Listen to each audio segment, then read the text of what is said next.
Mr. Hawk, pursued course. In the last episode, we discussed the Battle of Sector 001, some of the things that didn't make sense, as well as a breakdown of the Defiant and why it was there. Now, let's take a look at the Borg and their attack on the past.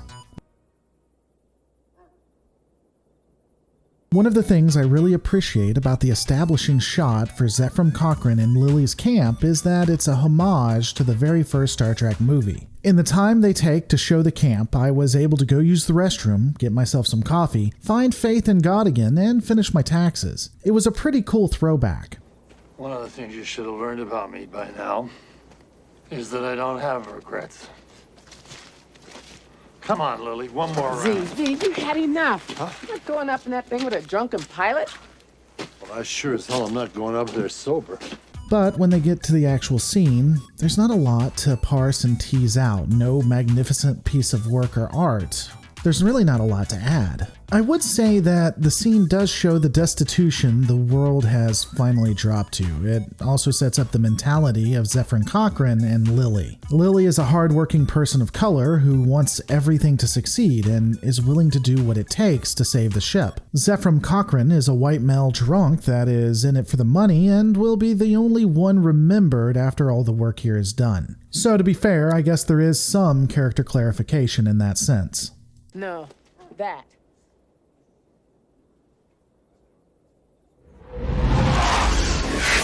And now they should all be dead. In the last video, I talked about how I would discuss a theory on the Borg that they were saving the Federation. And here's one of the reasons why I think they may have been trying to save the Federation and ensure that first contact occurred.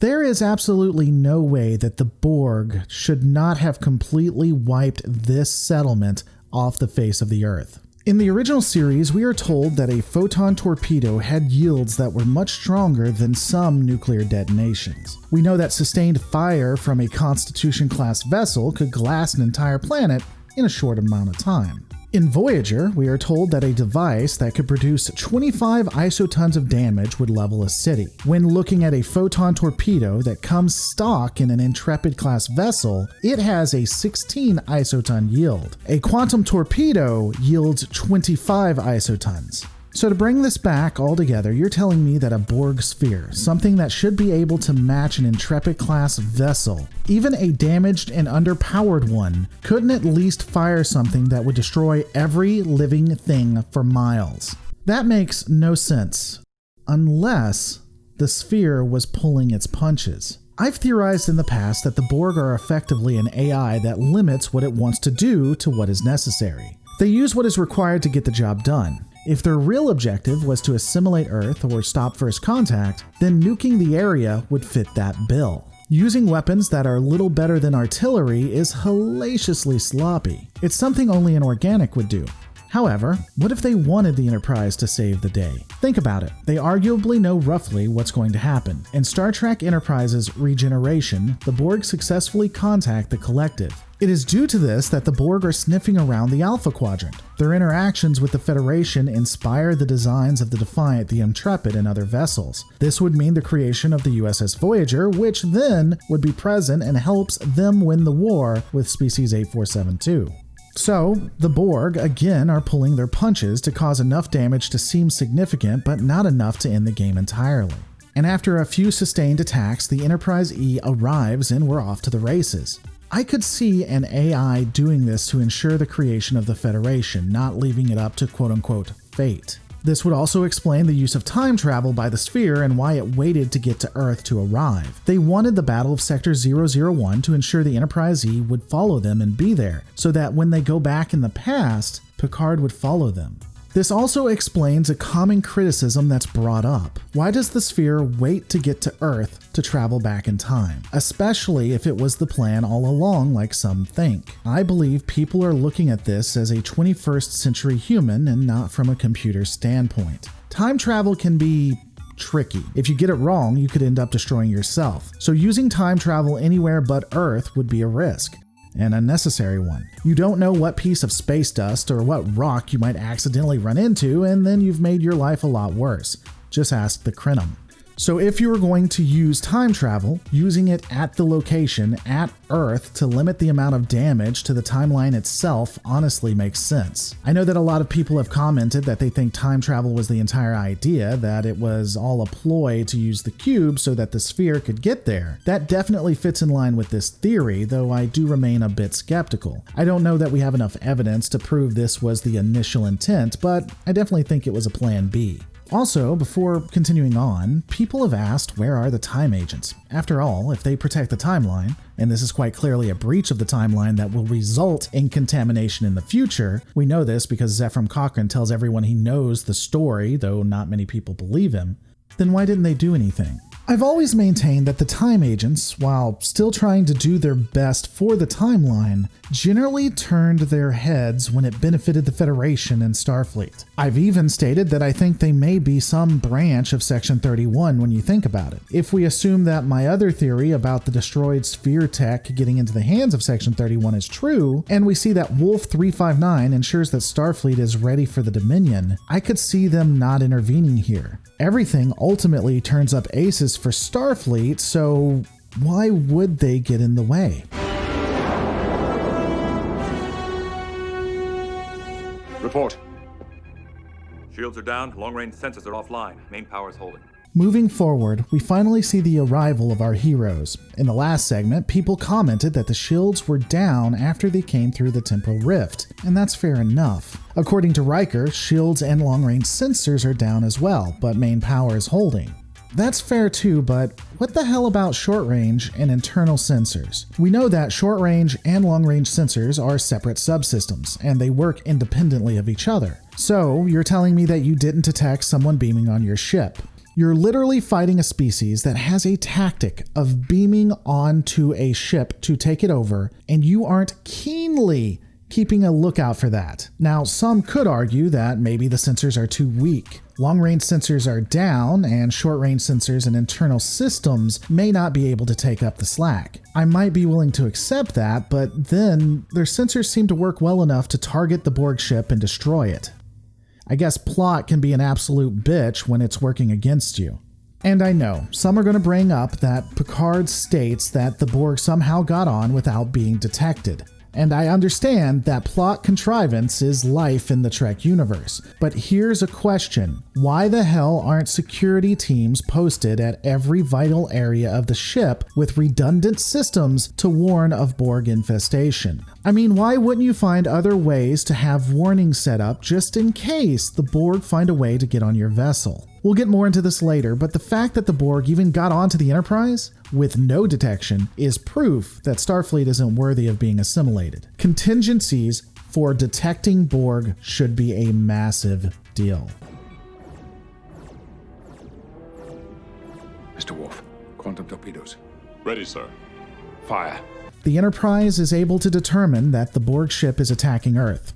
Somehow. And Picard orders them to destroy the Borg vessel. 4 quantum torpedoes, and the ship is completely annihilated. Quantum torpedoes are a bit overkill if we consider the Borg vessel is severely weakened, given that 1 photon torpedo can take out a Galaxy-class ship, but we'll assume that they aren't taking any chances. According to our astrometric readings, we are in the mid-21st century. From the radioactive isotopes in the atmosphere, I would estimate we have arrived approximately 10 years after the Third World War. Data gives an update of where they are and when they have arrived from the anomaly. It's determined that they are in the mid-21st century, approximately 10 years after the Third World War. Makes sense. Most of the major cities have been destroyed, very few governments left. 600 million dead. Riker thinks that it, quote-unquote, makes sense for them to be here, given there was very little resistance and most nations were destroyed. This doesn't really make any sense, though. The 24th century Starfleet is having a tough time defeating the Borg. Why would the Borg care about the type of resistance that comes before Starfleet? The Earth could be at its absolute strongest in the 21st, 22nd, or hell, even 23rd century, and the Borg would curb stomp it without thought. In fact, it makes absolutely no sense for them to arrive at this point in time when there are so few resources, i.e., humans to assimilate, to use for their exact will. This should be throwing up major red flags for our crew, but it doesn't. They were firing at the surface. Location. Western Hemisphere. North American continent. Looks like a missile complex in central Montana. Missile complex. The date. Data. I need to know the exact date. April 4th, 2063. April 4th.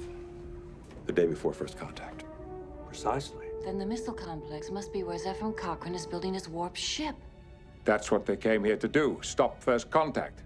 Picard even theorizes that they are here to stop first contact, but even that is suspect. Why would they worry about this single event? It holds significance to the Federation, true, but not the Borg. They could again destroy everyone before or after first contact and it not be a big deal. Stopping this singular event doesn't mean the Borg win.